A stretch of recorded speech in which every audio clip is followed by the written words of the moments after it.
12월 1일 대림 제1주일 루카가 전한 거룩한 복음입니다. 그때 예수님께서 제자들에게 말씀하셨다.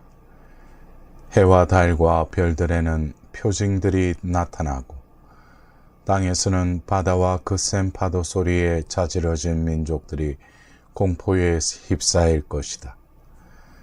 사람들은 세상에 닥쳐오는 것들에 대한 두려운 예감으로 까무러칠 것이다. 하늘의 세력들이 흔들릴 것이기 때문이다. 그때에 사람의 아들이 권능과 큰 영광을 떨치며 구름을 타고 오는 것을 사람들이 볼 것이다.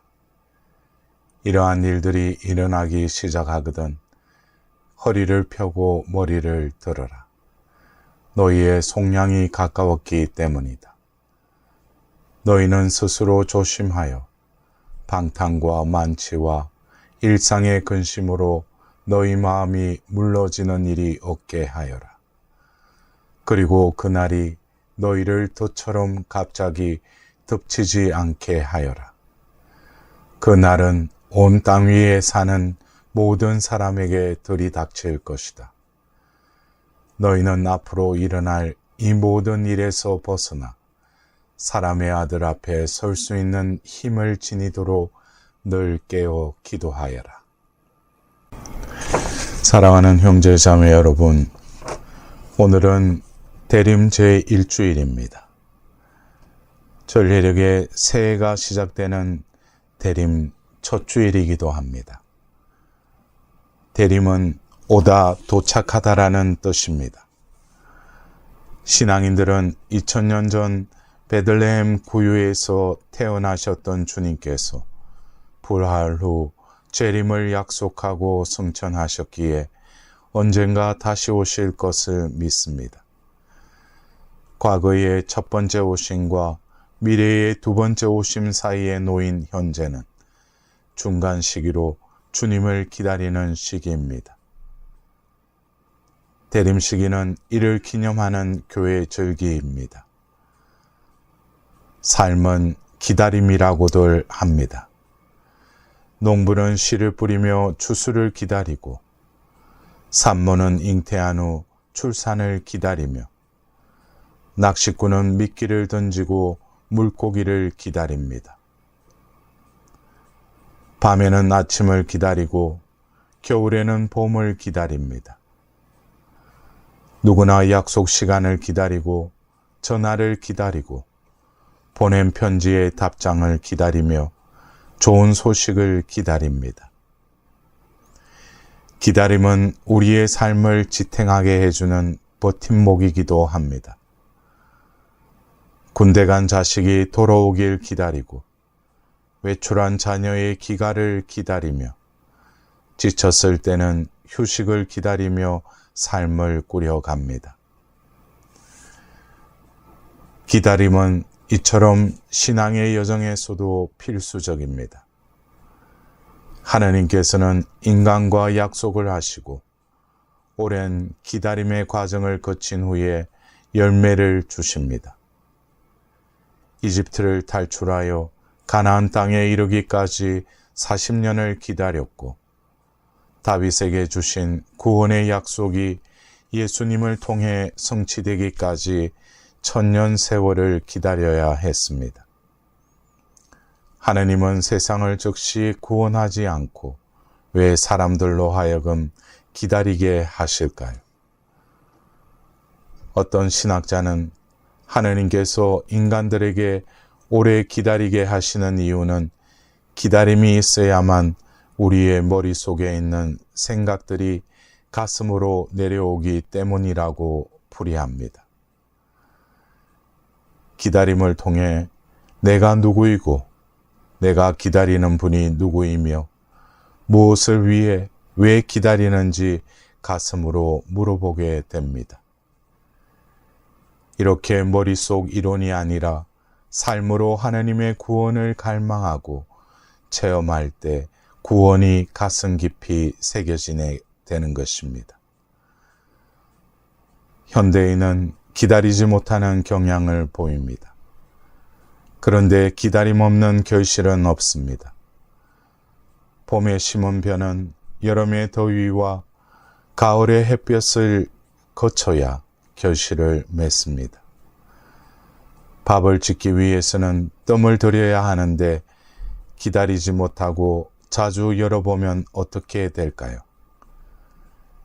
기다리지 못하는 풍토는 신앙생활도 드러납니다. 말씀을 듣고 기도도 하지만 주님의 응답과 주님과의 만남을 기다리지 못하면 결실이 없습니다. 기다리지 못하면 믿음을 접어놓고 냉담하거나 이곳저곳 다른 종교를 기웃거리거나 점도 치고 굿도 하며 신앙을 잃어갑니다. 어떤 마음을 지녀야 충실히 깨어 기다리게 될까요? 기다림은 그 대상이 분명해야 합니다. 누구인지도 모르는 사람을 막연히 기다릴 수는 없습니다. 복음에서 예수님께서는 그 대상이 누구인지 사람의 아들 앞에 설 수 있도록 기다리라는 말씀으로 분명히 이르십니다. 사람의 아들, 곧 우리 주님 예수 그리스도가 우리 기다림의 대상입니다. 재물의 축복이나 자식의 출세, 장수나 건강에 앞서 주님을 기다리라는 말씀입니다. 사람의 아들 앞에 설 때, 즉 주님 앞에 설 때 세상을 살아갈 의미와 내 인생의 가치가 완성됩니다.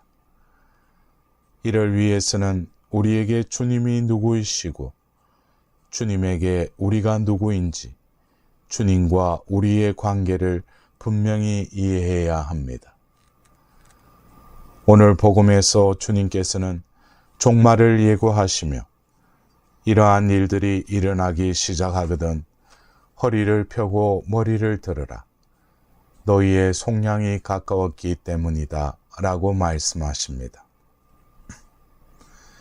이 말씀에서 속량의 사전적인 뜻은 죄인이나 노예를 풀어주고 지불하는 몸값을 말합니다. 성경에서 속량은 하나님께서 당신 백성에게 베푸신 구원을 가리킬 때 사용됩니다. 이집트의 종살이에서 바빌론 유배에서 죄에서 구원해 주신 사건이 속량입니다. 이 속량은 예수님 안에 실현된 죄의 용서로 완성되기 위해 자신의 목숨을 내어 놓으셨습니다.